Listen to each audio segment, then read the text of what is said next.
Hello folks, and welcome to my discussion on plant assets.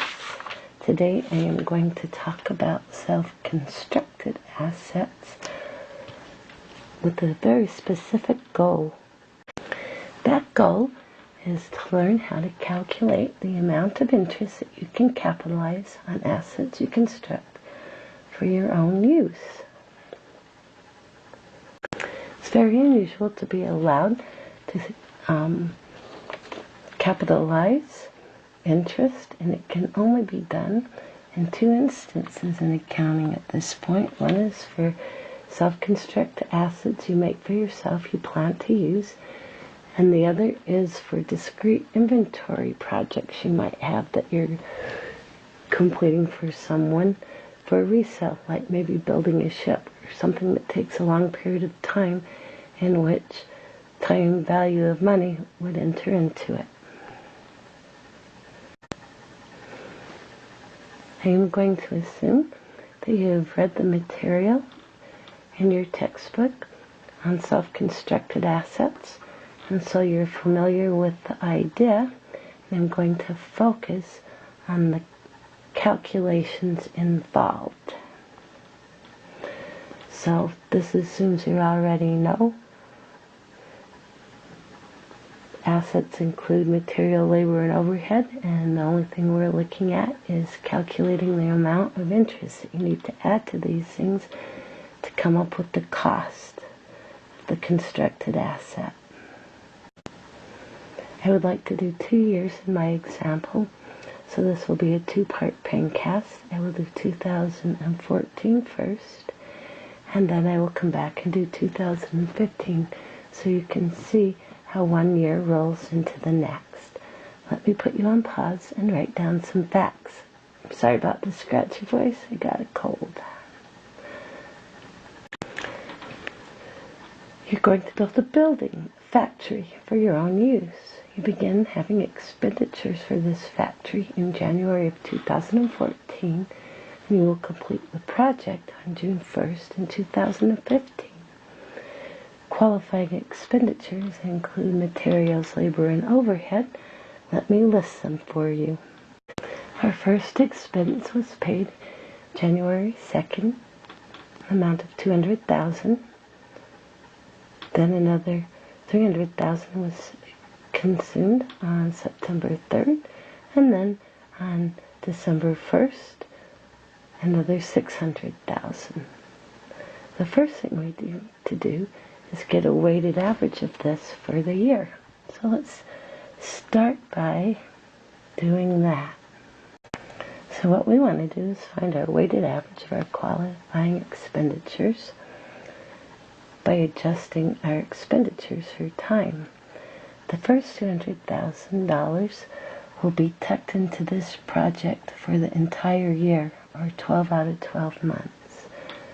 The next $300,000 be tied up in this project for 4 months, September, October, November, and December, and the last amount will be tied up for 1 month.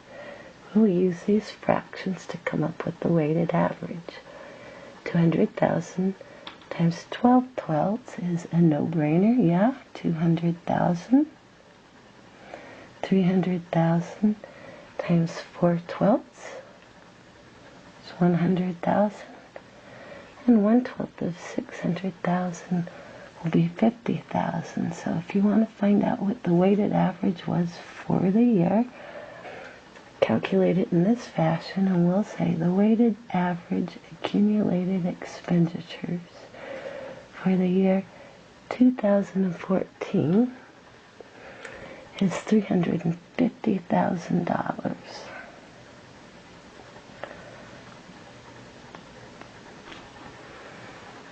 That was our average amount tied up in this building, weighted for time. So, our next step then, done step 1, calculate qualifying expenditures. The next step that I like to take is to see how much interest we've paid as an organization this year. And the reason I like to know how much interest expense is for the year is because you can't capitalize more than that. So I want to know what my limit is. In our organization, let's assume we have 3 loans. One loan's for $3 million, and its rate of interest is 5%. Another loan we have is $2 million, and the rate of interest we pay on that is 4%. And let's assume that we got a loan for this construction project in the amount of $500,000, and that loan runs at 6%. The amount of interest that you could have expected us to consume this year, assuming these were all outstanding for the whole year, would be to take the loan times interest rate. $3 million times 5% would be $150,000. $2 million times 4% will be $80,000. And 6% of our $500,000 will be another $30,000.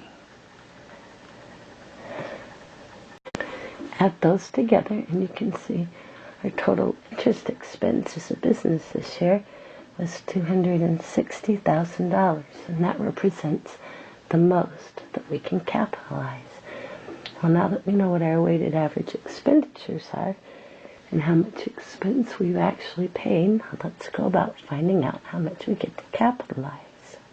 How much can be capitalized? Well, you take your average expenditures, in this case $350,000, and you need to times them by an interest rate. Since we have a construction loan, we need to use that rate first until we've consumed $500,000. Since our average accumulated expenditures are only $350,000, we haven't used up the construction loan yet. So we'll take 6% and use that. We use that number straight up. $350,000 times 6% is $21,000. That represents the amount of interest that we can capitalize this year. The average accumulated expenditures times our construction rate interest. And we'll actually make an entry to move it into our construction account and out of interest expense. Let's name it Factory. I'll call it CIP for Construction in Progress. And I'll debit that for $21,000 and actually credit interest expense, assuming all the interest that was paid this year was properly placed in that account. And you can see I've actually increased an asset and decreased interest expense. So, what's in my factory under construction account at this point? Let's get a feel for that. Well, we have our expenditures. As you can see from above, we put in $200,000 to start with. Then we put in another $300,000. And then we put in another $600,000. So there is our $1,100,000, and we just added $21,000. So at the close of 2013, we have $1,121,000 tied up in the building of this factory. It includes material, labor, and overhead, and the amount of interest that we have consumed, with the idea being we could have used that money to pay off debt. So the fact that we didn't actually caused us to incur that. Whether you agree or not with that line of thought, there you go. So first we figured out to summarize the weighted average accumulated expenditures. They were $350,000. We saw what our ceiling that we could capitalize was $260,000, and then when we took our accumulated expenditures and times it by the appropriate interest rate, came up with $21,000. So That is how you would calculate the amount of interest that's capitalized for the first year. Let's end our pencast here, but carry this same example into 2015 for our next pencast. Thanks for joining me.